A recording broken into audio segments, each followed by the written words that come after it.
Hi, I'm Callum from Tyne Valley Motorhomes, and this is a handover of a Swift Kon-tiki 625. So as we start the walk round, on the driver's side of the vehicle first, you've got your habitation key here, which is a Swift key with the little badge on there. And that will open all your exterior locks. And if you pull this locker forward, push the chrome catch down as you're pulling it forward. This is your service locker, so it's designed to carry a maximum weight of 50 kilograms, and it can carry all your wet gear such as your leveling ramps, your wet hookup cable, your water hose, all your bits and pieces. Put them in there and you'll not get your vehicle all dirty.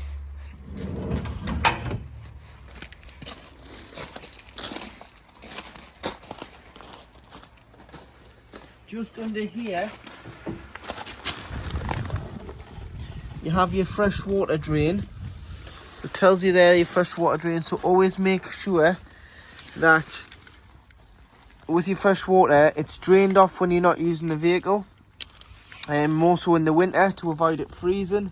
And if you've taken on a source of contaminated water, or you're just putting it away for a couple of weeks, take the water out of it, and it means that your water doesn't go stagnant. But never drink the fresh water that you're putting in through a hose pipe unless you're boiling it. If you use bottled water for anything else, and that's where your fresh water would be, just behind this skirt.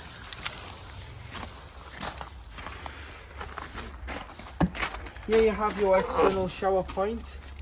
So it's a cold water fed shower point, and you need to take this connection out first. So it's like a bung, and it's very tight and fiddly to do.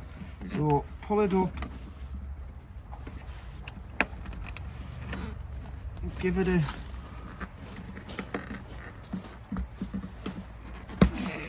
pull it out, put the connection in. As long as the pump's on, you'll get a fresh water flow of cold water to hose the dogs off, the kids, the bikes, the boots. But it is only cold water, and the pump's got to be on to circulate the water to this point, as well as every other point in the vehicle. Underneath is your cassette toilet.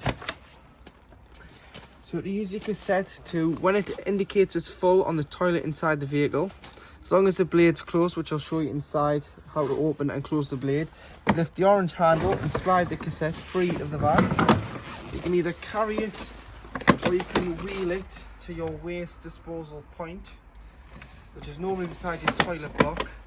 And then to empty, take the cap off here, unscrew that grey cap, press the orange button and pour the contents of the cassette out.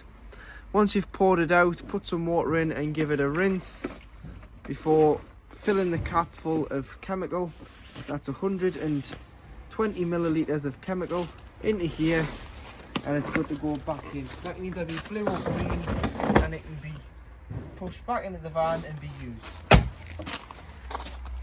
To charge the vehicle, so if you were on a site or you were on hookup at home charging the leisure battery, you get your hookup lead, lift the collar like so, lift the flap on the van, hook the motorhome up first and then the power source, and do it in reverse order when unhooking, so that you're never walking around with a live lead. This here is your wastewater outlet hose.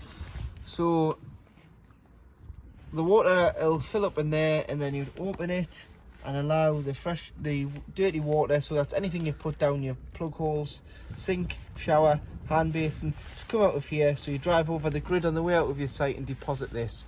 Make sure this is left open in the winter, so no wastewater can sit in there and potentially freeze, as you don't want to leave water in the vehicle when we're experiencing colder temperatures, for the risk of freezing and causing damage. Flue for your Aldi heater, so it'll work on gas and electric. The flue's only for gas really, to allow the fumes out of the vehicle. You've got storage in your garage area here, obviously spare wheel carpets, all unwinding handle in there, and the floor's wipeable clean. So in your garage area, just behind here is the location of your Aldi boiler. So your Aldi boiler obviously heats the vehicle, and also heats 10 litres of hot water at any one time. So when you don't have the hot water on, it stores 10 litres of cold water inside the boiler. In the winter, it's very important that you drain the cold water off in the boiler, otherwise there's a risk that it could freeze.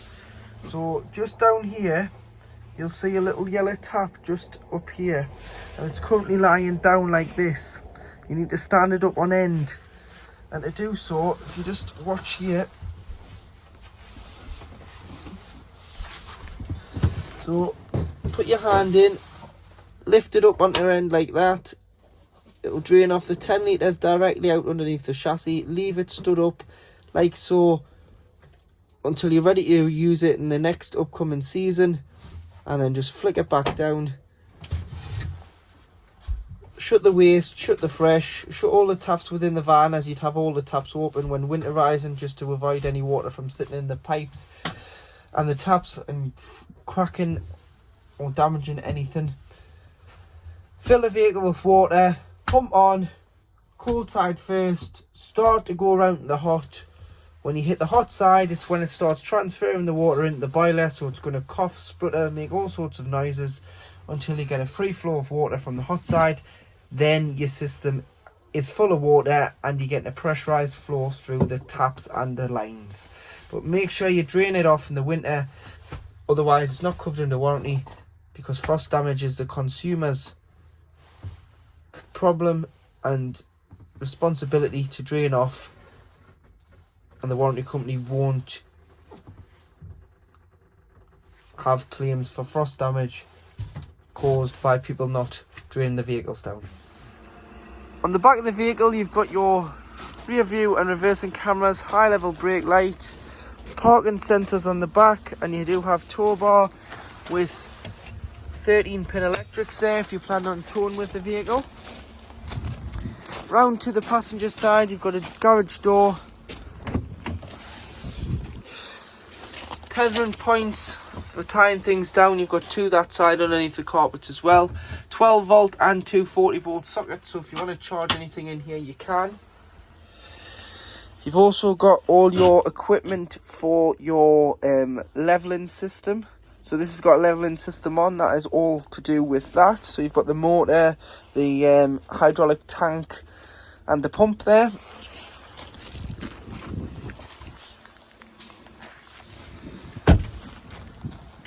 Coming further down the vehicle, if you plan on doing any outdoor cooking on a kayak or external barbecue, instead of carrying a separate bottle, you can use the gas supply on the vehicle through the bottles at the front, which I'll get onto in a moment. But you do have a connection point here for your external gas supply point.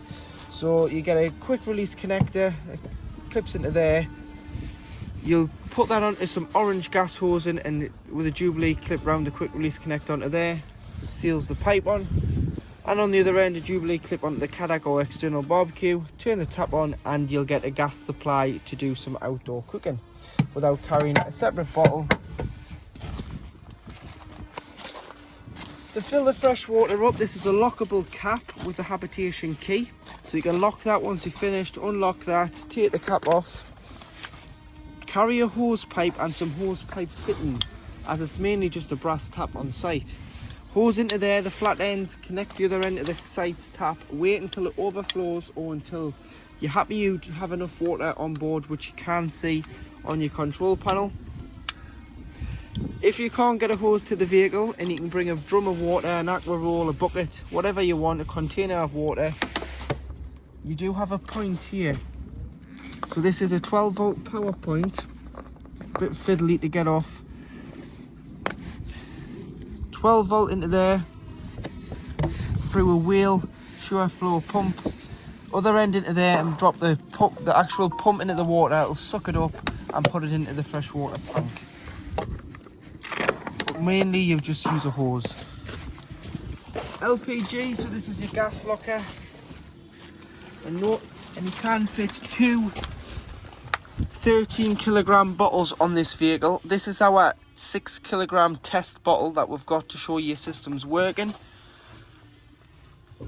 So to connect the cylinder via the pigtail, it's left to tighten, right to loosen, so the opposite way with it being gas. tighten it onto the bottle, turn the cylinder on at the top, press the green button in, which allows the gas to come through the crash valve for approximately 5 seconds. And then if you're still getting trouble getting gas through the vehicle, you've got another crash valve here, which you may have to press from time to time. And again, 5 seconds on that one, and it'll allow the gas to come into the vehicle. Strap the bottles in, turn the bottles off when you're travelling, just to make it safer for you and other road users. But you will need a gas spanner or an adjustable wrench to nip that pigtail onto the bottle. So make sure you get one of those. At the passenger door, this is where you fill the vehicle with diesel, and it opens with the main ignition key, as it's a lockable diesel cap. 5.5 bar tyre pressures, which is 79.5 psi. On the side of both passenger and driver seats, you've got your heated seat switch, which is quite new for a motorhome, as it's a factory fit. And you push it in for the heated seat to come on when the engine's running, and push it out and it'll go off. So you might want them in the winter, not so much in the summer. Tool kit underneath the passenger seat, which includes a jack and a brace and a tone eye, everything to change that spare wheel. And underneath the floor here, you have the location of your leisure battery. Bonnet release is on the side of the dashboard. The door needs to be open to access the lever.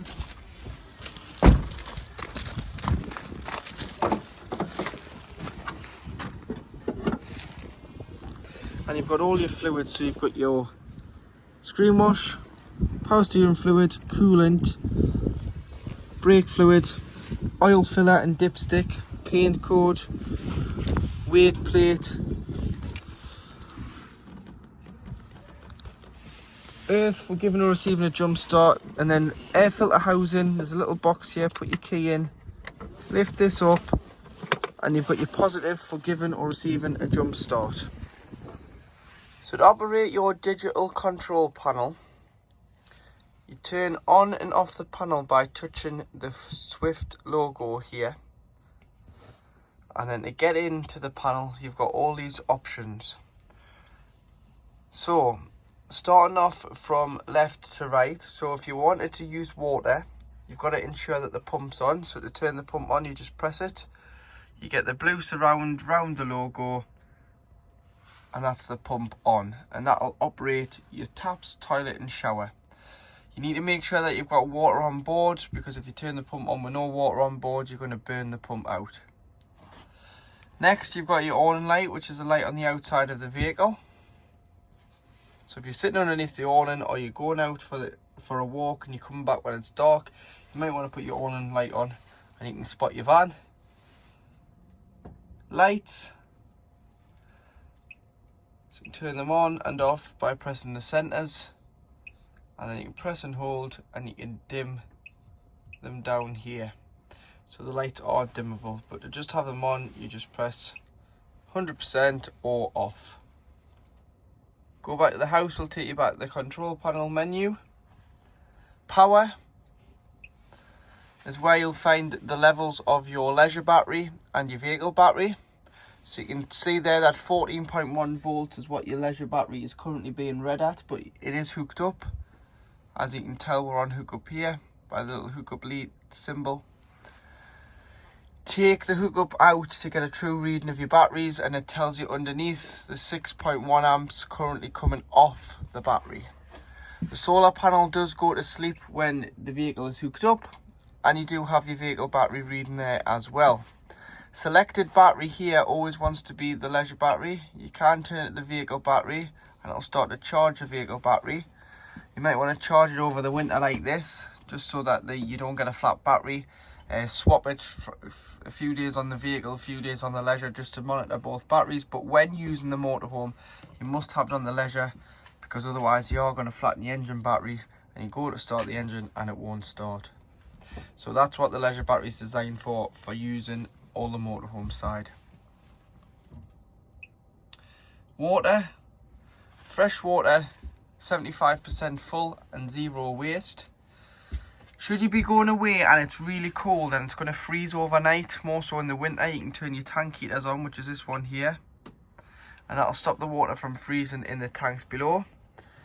When the water levels get too low or the waste gets full, you can turn on level alerts, and that'll just start beeping to let you know that it's either empty the fresh or the waste's full and it's time to do something about it. Frost alerts will tell you when it's going to get frosty, so then you would either empty the water, or if you're using it, you turn the tank heaters on. And then to empty the water, you press empty fresh or empty waste. I'm not going to empty the fresh because we've got water on, but I'll show you how to do it with the waste. So you press empty waste, confirm it, you'll get this yellow circle that's flashing, which is telling you the valve's open and it's empty, and it'll do the same for the fresh. To stop it, stop draining waste, confirm, and that is that.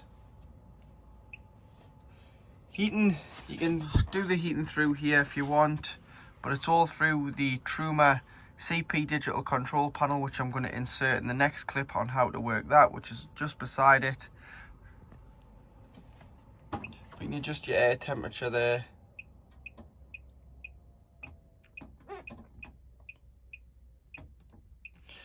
Whether you've got the water on hot or off or eco. So eco is 40 degrees, hot 60 degrees, and obviously off when you've got no water on board. Energy source for the heating, so you've selected the room temperature. One electricity sign is 750 watts of electric. Two electricity signs is 1500 watts of mains electric. Gas symbol on its own is gas from your bottle when you're wild camping, as you wouldn't be hooked up. And then you've got gas plus one electricity sign, which is 750 watts, which is known as mix 1. Or you've got mix 2, which is two electricity signs, 1500 watts of electric and gas together. But I'll go through this in a moment, so I'll insert a clip of this next on how to operate. Settings, you can change your date and your time and things on there. And then to turn it off, like I said, press the Swift Bird logo, and that'll turn the 12 volt system completely off by turning the panel off. To operate your Aldi heating and hot water control panel, turn on the system here and then enter menu, and you'll be able to adjust the temperature, the water, the energy source, but I'm going to show you how to do this now. So at the top, you've got a thermometer in a house. This is how hot you want the inside of the motorhome to be. So you can have it all the way up to 30 degrees or all the way down to the lowest of 5 degrees. But you do have to have this above the air temperature outside for it to work. So it's no good setting it to 15 degrees if it's 15 degrees outside. You need to set it above so that it warms the vehicle up. Underneath you've got your water, so if you have got water on board, you can turn your hot water on. So this will heat the 10 litres in the Aldi boiler. So at the minute it's off, press the plus, it's on, and it'll heat the vehicle and the water together. If you press it to a full bar there, that's going to what's known as boost, so it prioritises the water first, and then it'll come off boost and heat the vehicle. But if you want them running together, just have it like this. Electric, so if you're on a site, you can use electric. So you've got 1 kilowatt, which is 750 watts of mains 230 volt power. 2 kilowatts, which is 1500 watts of mains power. And then you've got 3000 watts, which is 3 kilowatts. So it all depends on the amperage the site gives you, will determine whether you use 1, 2 or 3. But mainly in this country you can use 2. You may have to use 1 if you're on a smaller air or a CL site abroad. 3 kilowatts you can use on your super site, but just be careful with that in case you trip the vehicle out when using another high voltage appliance. Should you be wild camping, you can use gas, which is this one here. So it goes to green on the gas icon, and that'll heat the vehicle and the water off your gas bottle, so make sure that's turned on. If you're away in the winter and you really want the vehicle to get warm quick, put the electric and gas on together. This will reduce the time it takes to heat the vehicle and the water, as it's using both sources. In the settings, you can set timers and things, but I'm not going to confuse you. There's loads of videos and a book about the Aldi heating system. But if you've got any problems, you can restart the system So you can do a reset, which is here. So you click reset and it'll restart it. So you need to turn it back on and set everything back up. But that is your Aldi control panel. So in the kitchen, you do have 3 lit gas burner rings. There you are. Once you've had them on, if you turn them off and allow them to cool before you put the glass lid down, and it's the same with the electric hot plate at the back, which is this one here. On the 240 volt supply, so that'll only work when you're hooked up. And then underneath you do have a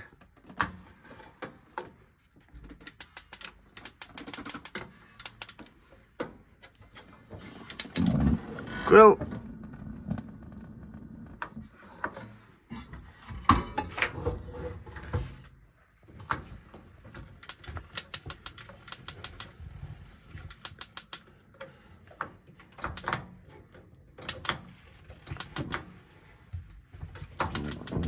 And an oven, and you can see that your oven's lit there in the middle. You've also got a light. You can turn your light on for the oven, and underneath you've got the supply for your mains 240 volt hookup hot plate. So that'll work the hot plate.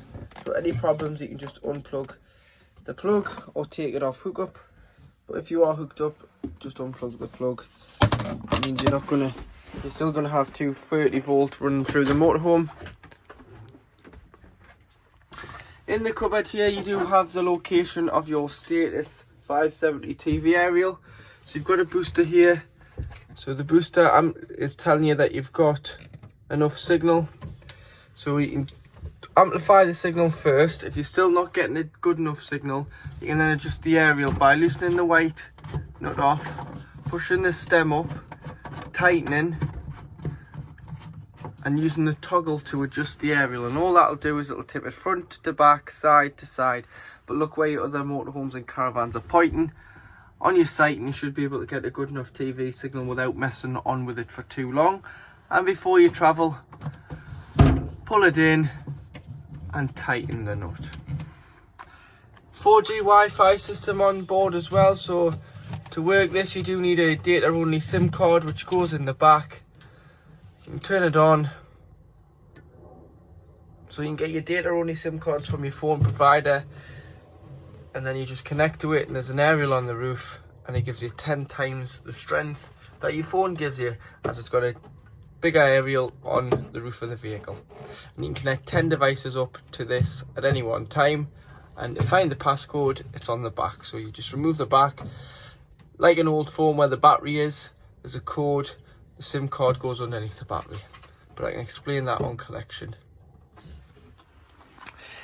You've also got a extractor, so it's got a light there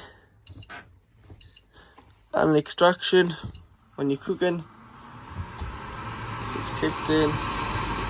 You can slow it down and speed it up with the plus and the minus. And then press and hold the off button and it'll turn the extraction fan off.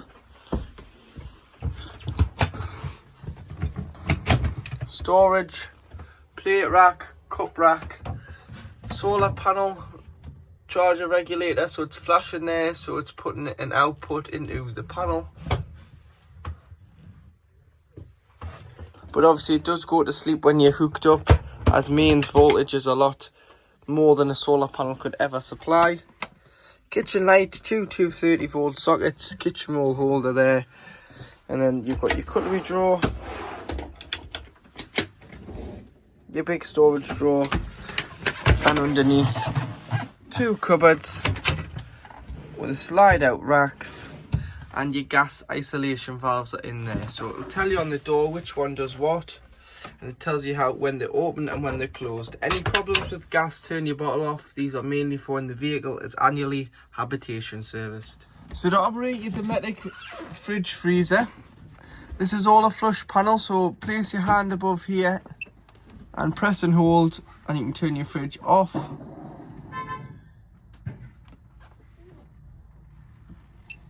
and back on. You'll notice auto stays lit up, and auto is automatic energy selection, and it chooses the best source available at the motorhome at any one time. So it'll always prioritise mains, which is lit up as well, which is a picture of the plug, which will act as a household fridge on mains 230 volt. If I was to unhook the vehicle, as I've got a gas bottle on board and it's switched on, it will go on over to gas and self-ignite. Or if I was to start the engine over, it would go over at the 12 volt setting, and this is just like a giant cool box, and it'll keep the temperature of the fridge the same, but it has to be pre-chilled beforehand on either gas or electric. So if you're going away and you're lucky enough to keep this at home, what I would do is, a few days before, hook it up. Not only will it allow the leisure battery to charge, but you can put your fridge on and allow this to chill on its own. The day before, put your shopping in and allow that to chill overnight, and then when you're ready, crank the engine over, unhook it, and it'll switch over to 12 volt. Drive to your site. If you hook back up, it'll go back over to hook up, or if you go wild camping, as soon as you knock the engine off, it'll wait 20 minutes before lighting on gas. So what you want to do here is just press mode and turn it on to gas on its own. After 20 minutes, you can put back on auto and it'll self-ignite on gas. This is just an inbuilt safety feature in case you forgot you turn your gas bottle off and you're filling up with diesel. The last thing you want to do is leave your gas bottle open and for it to spark at the petrol forecourt. Temperatures here, so 5 being the coldest, 1 being the warmest. So when pre-chilling with no shopping in, have it on 5, 3 or 4 when you put your shopping in to avoid it freezing. Large fridge there and freezer. You can open this either way, so it's a double hinged door. Depending on if you're cooking, you'll probably have it this way. If you're in there wanting your bottles of beer, you'll probably open it that way. Pull this little toggle out when you've turned it off and you've cleaned it out, and you're leaving it, and it'll just stop the door from shutting on itself.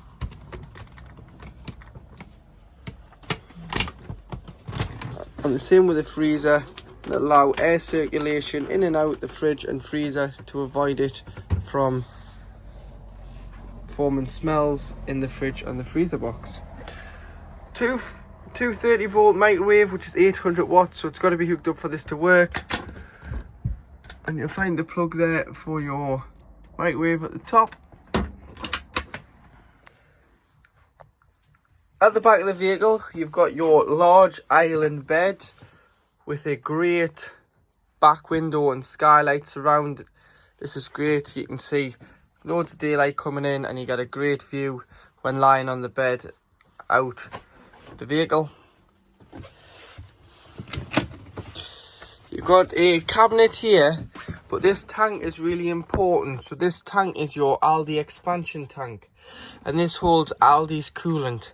So with the Aldi heating system, it's got glycol in, and it runs through the pipes to provide a more homely feel heating rather than a blown air heating, which other companies provide. So Aldi's totally not like that. So the glycol heats up, there's a fan, and it kind of heats the radiator, so you'll see there's fins all in the van. What you need to do is always run this up, and you've got a max and a min, and you can see there it's on the max. If I turn that off, I can guarantee you it'll be sitting in the middle or very close to minimum. Always run it up first, because the expansion tank expands the liquid, and you don't want to fill it up when it's cold before running it up, because you might overfill it. This liquid has a 5-year lifespan, so every 5 years you need to totally get the system flushed out and new liquid put in. Aldi recommend 5 other antifreezes apart from themselves and their own brand. You can buy this anywhere, so you can buy this online, on Amazon, from Aldi themselves, from us, from any motorhome and caravan place. They'll sell you Aldi liquid, and it's just to be diluted down like what you put in your expansion tank in your car for your coolant. Mix it, or you can get a ready to use one and top this up. Top it up through here. This is just an expansion breather pipe for the expansion tank, And obviously that does get really warm there. So anything in here is quite warm. So don't put anything in there that's potentially going to break. 240 volt socket. Storage underneath here. To the sides of the bed you do have a 240 volt socket there and a light switch. A light switch here, so these are dimmer lights. So you surround the surround, you press it once, so you press and hold and it dims itself right down to off. 2 USBs. Storage this side. Individual reader lights there, turn on, and you've got a dimmer on them on the back, so you can adjust the backs how bright you want them for when you're in the bed. TV bracket and TV points if you want to put a telly on in the bedroom. 12 volt, 240 volt. Wardrobe this side. You've got 2 Kenwood speakers either side. Dimmer switch.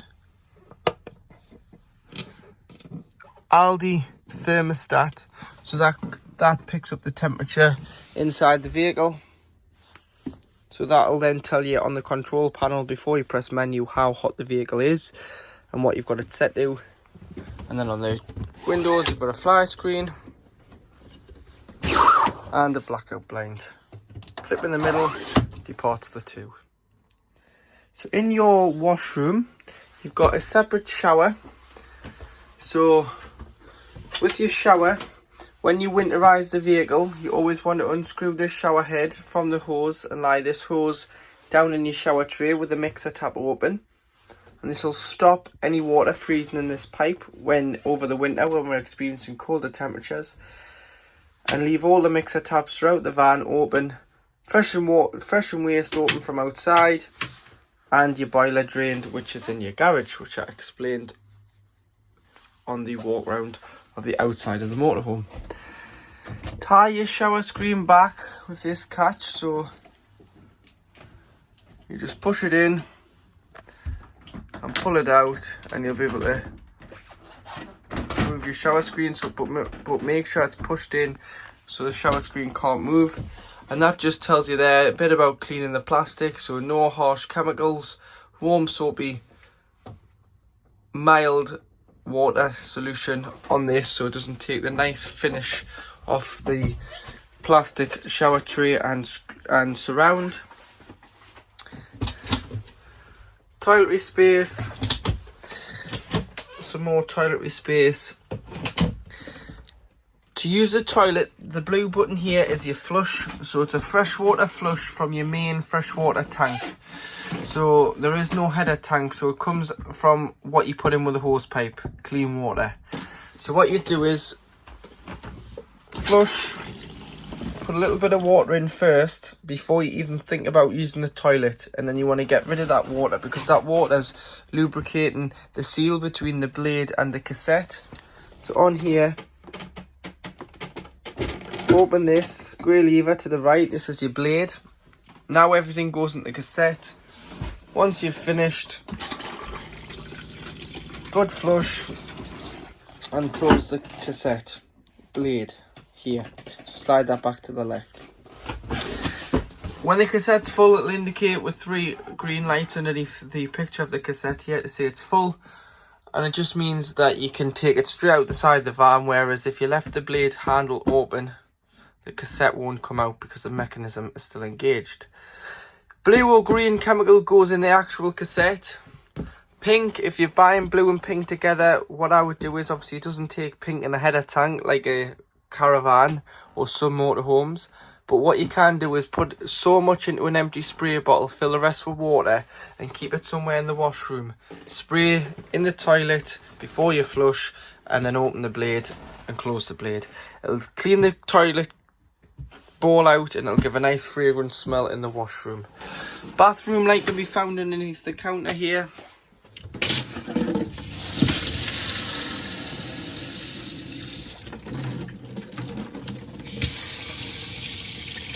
That's your hot water working there.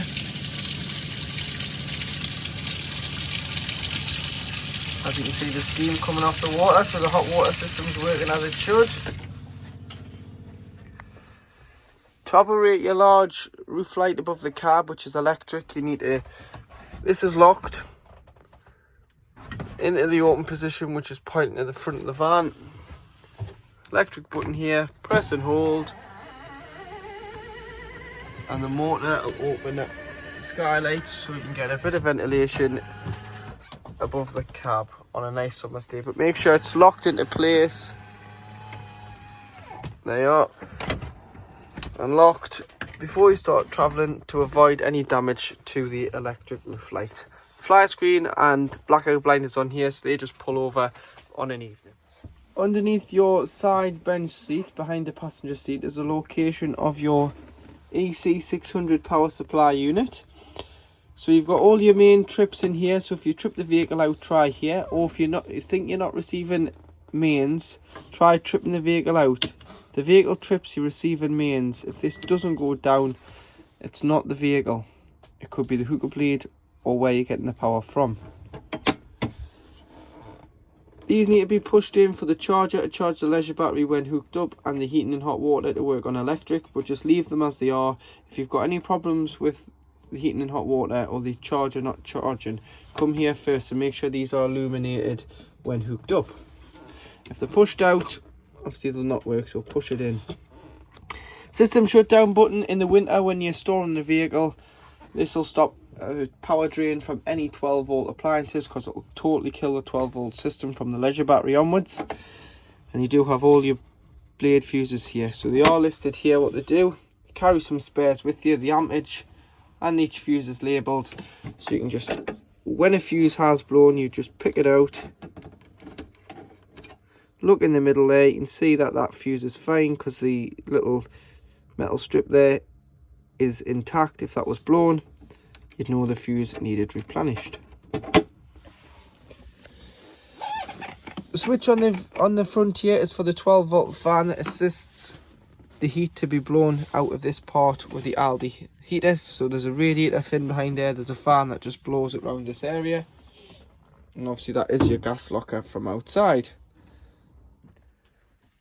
So at the front of the vehicle, with your half dinette, you can make the bed up. So what you need to do is pull the extension rail out on the table before turning the top over to hold the added weight. Lift this up out the way, this base cushion, because it does get in the way. And you've got a lever here, so when it's pointing all the way at the driver's side, it's open, and it allows you to push your weight down on the table and bring it down to this level before locking it off, which is pointing it to the passenger side, and that will not pop up now as it's locked in place. And then all you'd need to do is lift this up and slide it out. So there's a leg on it here. You'd slide it out onto there.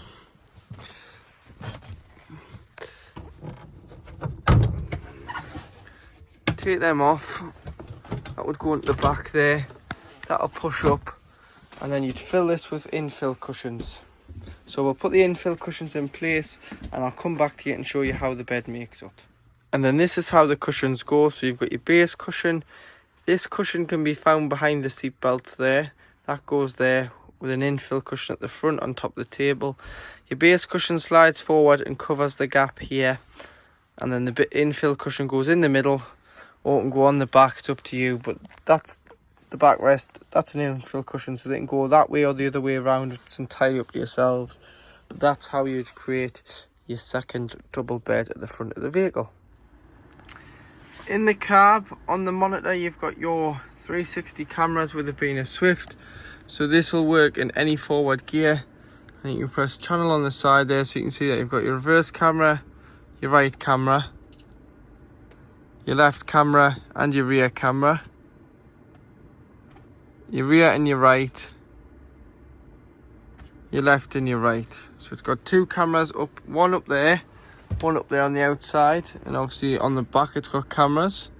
Or you can have the rear with the lines. And as soon as I put the vehicle into reverse, the reversing sensors come on as well. And that's the vehicle into reverse on the Comfortmatic automatic transmission. To work the levelling system that's fitted to the vehicle, ensure that the ignition is switched on and the handbrakes applied. Press and hold the lock button for 3 seconds to unlock, so just press and hold and it'll allow you in. Accept the terms and conditions. Press levelling, auto level 1, and it'll go up in pairs.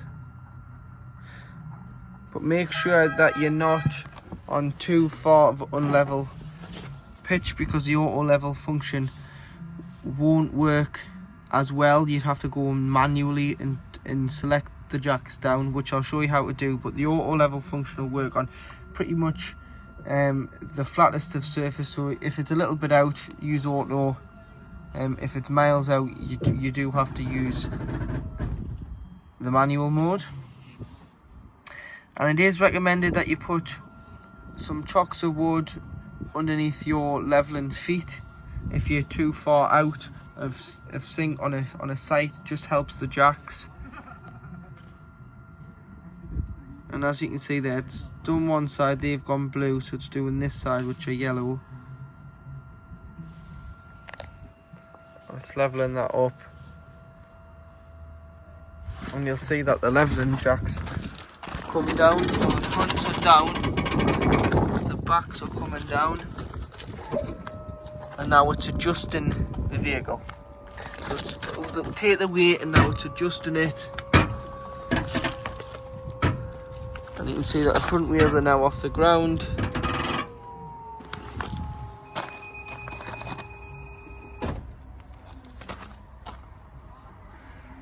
And that is it level.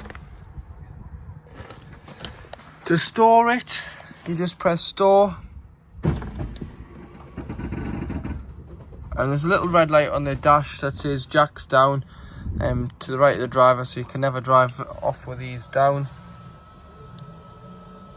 If the voltage does go too low, you can start the engine as well, because it does get its feed from the engine battery.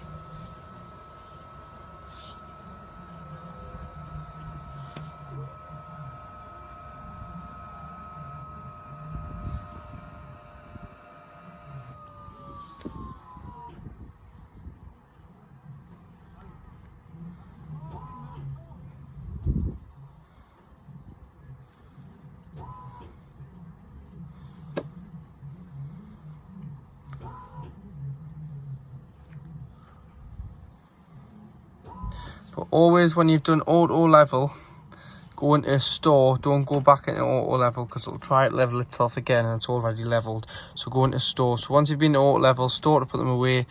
Stabilize, it'll just take the weight of the vehicle. And then you can then level it up from there. And obviously you can press store at the top as well without going back into the menu.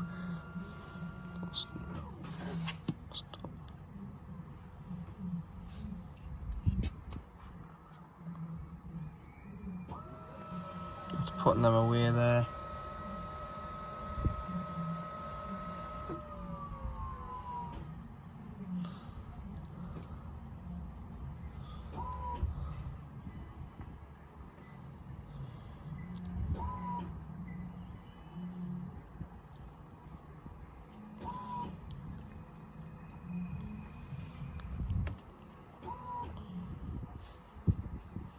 And obviously manual mode, you can put your pairs down, so you can press which one you want. So say we want the front, we'll go to yellow and extend, and they'll come down in pairs. As the front's coming down in pairs, and you can lift the front up.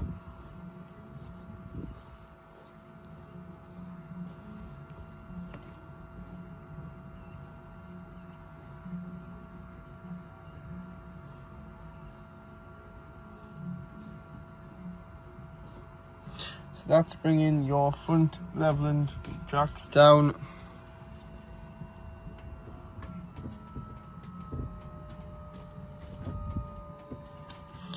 And now we can press the back and bring them and extend them. And obviously just retract when you want to bring them up, or you can press store, which is just here.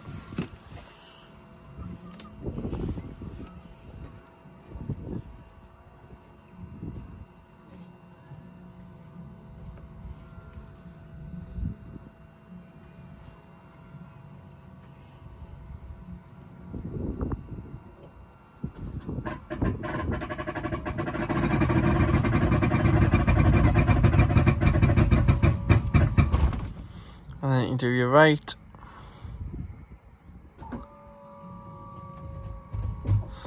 Your left. And you want to try and get that circle into that circle. So front, back. And it's just and I would also carry a spirit level and put a spirit level across here when leveling it up manually, and you'll get the vehicle as level as possible. If you're really out of grain on a site that's on a very steep slope. Like I say, put some mud underneath the legs because it helps it bear the weight on the legs as well, so that they don't fully retract and go to the end position of the leg. By putting wood down, it'll mean that the legs can come down and still stabilize and level the vehicle.